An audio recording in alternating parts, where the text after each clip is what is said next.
திருமதியே ராமானுஜா நமக. இந்த பதிவில் பார்த்தீங்கன்னா, இன்றைக்கி உலகம் ஃபுல்லாக பள்ளிக்கூடம் இயங்கிக்கிட்டு இருக்கு. இந்த பள்ளிக்கூடத்துக்கு ஒவ்வொரு பாட வேலைகளுக்கும் பின்னாடி இடைவேளை வருது.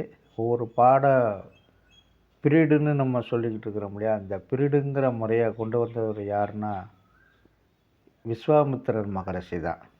இந்த விஸ்வாமித்திரால் தான் அவர் சொன்னதை தான் இன்றைக்கும் நம்ம பள்ளி பாட உலகமெங்கும் உள்ள பள்ளிக்கு பீரியடுங்கிற ஒன்றை கொண்டு வந்திருக்கிறாரு. இவர் சொன்னதை தான் இன்றைக்கி உலகமே பின்பற்றி வந்துக்கிட்டு இருக்கு. இது திரேதாயுகத்தில் நடந்தது. ராமனுக்கும் லட்சுமணனுக்கும் குருவாக இருந்தவர் விஸ்வாமித்திரர் மகரிஷி. விஸ்வாமித்திரர் குழந்தைகளுக்கு பாடம் சொல்லி கொடுக்கும்போது ஒரு பாடத்தை பற்றி சொல்லும்போது அவை மனதில் இருப்பவை 48 நிமிடம்தான். அதை தாங்கிக் கொள்ளக்கூடிய சக்தி நம் மூளைக்கு இருக்கிறது என்று சொன்னவர் விஸ்வாமித்திரர். இவர் 48 நிமிடமாக கொண்டு வந்தார். அந்த எந்த பொருளை பற்றி சொல்கிறோமோ அதை 48 நிமிடமாக இருந்ததை நவீன யுகத்தில் 3 நிமிடம் இடைவேளை விட்டு 45 நிமிஷமாக பீரியடுன்னு சொல்லிக்கிட்டு இருக்கிறோம். இதைத்தான் விஸ்வாமித்திரர் ராமனுக்கும் லட்சுமணனுக்கும் சொன்னார். அதை இன்று உலகம் உள்ள பள்ளிகளில் இன்றும் நாம் பின்பற்றி வருகிறோம். அடுத்தாக மனிதன் உணவு உண்ணக்கூடிய நேரம் என்று கேட்டால் காலை 7 மணி, மதியம் 12 மணி, இரவு 6 மணி. 6 மணிக்கு முன்னதாகவே நாம் உணவு வேலை எடுத்துக்கொள்ள வேண்டும் என்று ராமனுக்கும் லட்சுமணனுக்கும் வழிகாட்டியவர் இந்த விஸ்வாமித்திரர். அவர் சொன்ன வழிகளை பார்த்தோமானால் நமக்கு நோய் நொடிகளே வராது. ஏனென்றால் 6 மணிக்கு தான் நாம் உணவை உட்கொள்ள வேண்டும்.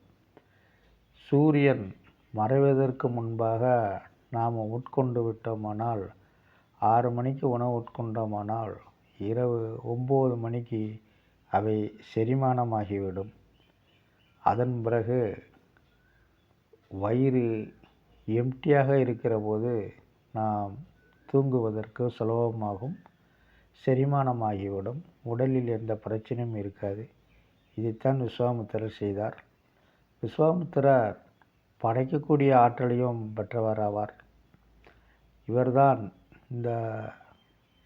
இவர் காயத்ரி மந்திரத்தை பயன்படுத்தி படைக்கக்கூடிய ஆற்றலை பெற்றார். இவர் இந்த பூலோகத்தில் விட்டு சென்றவை எதுன்னு கேட்டோம்னால் தன்னுடைய தவ பயனால் இவர் பசுவை பார்த்து எருமையை படைத்தார், கருடனை பார்த்து காக்கையை படைத்தார், வேப்பிலையை பார்த்து கருவேப்பிலையை படைத்தார், தென்னை மரத்தை பார்த்து பனைமரத்தை படைத்தவர். படைக்கக்கூடிய ஆற்றல் பெற்றவரும் காயத்ரி மந்திரத்தினால் உருவானவை. அவை இந்த புலோகத்தில் விட்டு சென்ற இந்த 4ம் விஸ்வாமித்திரர் உருவாக்கியவை, விஸ்வாமித்திரரால் படைக்கப்பட்டவை. பிரம்மாவால் அல்ல, பிரம்மாவின் மைந்தன் விஸ்வாமித்திரரால் உருவாக்கப்பட்டவை இந்த 4ம் ஆகும். கருவேப்பிலை, பனைமரம், எருமை, காக்கை, இந்த 4களுமே விஸ்வாமித்திரர் படைத்ததாகும். ராமனுக்கு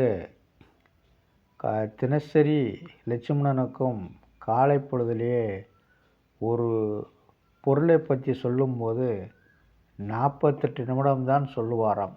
அதன் பிறகு அவற்றை விட்டு அடுத்ததாக வேற ஒரு பொருளை பற்றி சொல்லுவாராம். அந்த 48 நிமிடம்தான் பள்ளிக்கு நாம் எல்லாம் எடுத்துக்கொண்டோம்.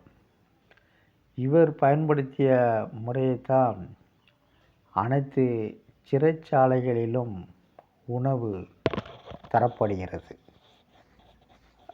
இவர் சொன்னபடியே தான் அரசு மாணவ விடுதிகளில் உணவும் அதே நேரத்தில் காலை பொழுதும் மதிய பொழுதும் இரவு வேளையும் இன்றும் பின்பற்றப்பட்டு வருகிறது.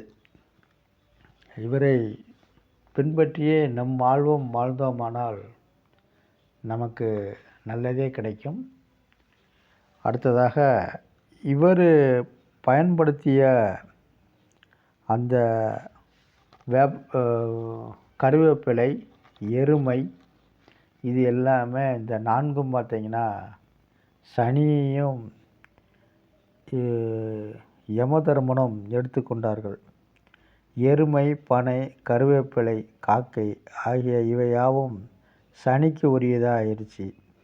எருமையானது யமனின் வாகனமாயிற்று. சனியின் அண்ணன் தானே யமன், காக்கையோ சனிக்கு வாகனம். இவை எல்லாமே சனியின் அம்சங்கள் என்பதனால நமது சாஸ்திரம் இவற்றை அவங்களமாக கருதி ஒதுக்கி வைக்கப்பட்டுள்ளது. இந்த விஸ்வாமித்திரர் அவரது ஆற்றலை மல்கும்படி செய்தவர் யாருன்னா பிரம்மாதான். விஸ்வாமித்திரர் அது 4 பட்டுட்டு மற்ற எதையும் அவரால் படைக்க முடியவில்லை. இந்த 4ம் விஸ்வாமித்திரால் புகழ் பெறக்கூடியது. காக்கை, எருமை, கருவேப்பிலை, பனைமரம். இந்த ராமனுக்கும் லட்சுமணனுக்கும் மட்டுமல்ல, விஸ்வாமித்திரருக்கு ஒரு நம் அனைவருக்குமே முக்கியமான ஒன்றாக விஸ்வாமித்திரர் கூறுகிறார். 48 நிமிட பாட வேலையைத்தான் இவர் சொன்ன கருத்தைத்தான் இன்றும் உலகம் ஏற்றுக்கொண்டிருக்கிறது. விஸ்வாமித்திரரை சப்த ரிஷிகளில் 4வது ஆளாக வர்றாரு. ஆடி மாதம் 1ஆம் தேதி வடகிழக்கில் இருக்கிற சப்த ரிஷிகள் பார்த்தோம்னா 7 நட்சத்திரங்களில் 4வது ஆளாக இருக்கிறாரு விஸ்வாமித்திரன் மகரிஷி.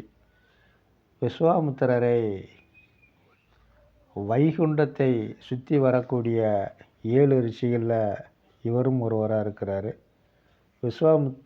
மார்கழி மாதம் காலை பொழுதுலேயும் விஸ்வாமித்திரர் வைகுண்டத்தை சுற்றி வருகிறார். விஸ்வாமித்திரரை பின்பற்றுவோம்.